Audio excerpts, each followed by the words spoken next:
அவர்களுடைய வாக்குறுதி இப்போது மாத்திரமல்ல, பாராளுமன்ற தேர்தலிலும் இதை விட கூடுதலாக கொடுத்திருக்கின்றார்கள்.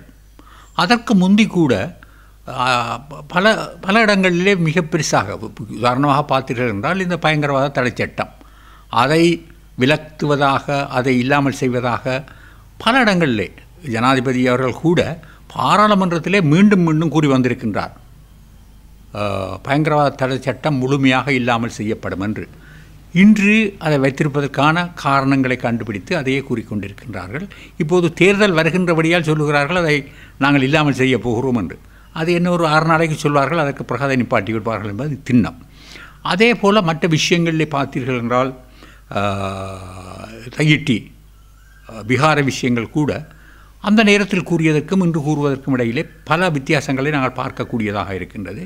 தேர்தல் வருகிறது என்றால் வீதி திறப்போம் என்றார்கள், ஆனால் வீதியை துறப்பார்கள், 2 பக்கமும் வைத்திருப்பார்கள்.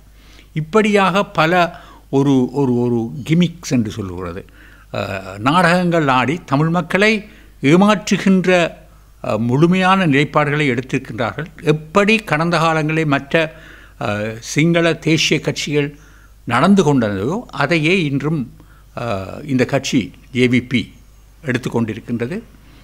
இதை நீங்கள் தமிழ் மக்கள் நன்றாக உணர்ந்தும் இருக்கின்றார்கள், அவர்கள் நேரடியாக பார்க்கின்றார்கள், அவை உணர்ந்திருக்கின்றார்கள். ஆகவே இம்முறை அவர்களுக்கு கிடைக்கக்கூடிய வாக்கு மிக மிக குறைவாகவே இருக்கும். அதுகூட ஜேவிபி என்பதை விடுத்து அந்தந்த வட்டாரங்களில் கேட்கக்கூடிய வேட்பாளர்களுக்கு விழுகின்ற வாக்குகள் தான் விழும், ஜேவிபி என்று விடாது. ஆகவே அவர்கள் நிச்சயமாக எந்த ஒரு சபையை கைப்பற்றக்கூடிய நிலைமையோ அல்லது பெரும்பான்மையான அங்கத்தவர்கள் வரக்கூடிய நிலைமைகளோ நிச்சயமாக இல்லை. இந்த செய்தி உள்ளிட்ட ஏனைய தகவல்களை உடனுக்குடன் அறிந்து கொள்ள தினகரன்.com செய்திகளோடு இணைந்திருங்கள்.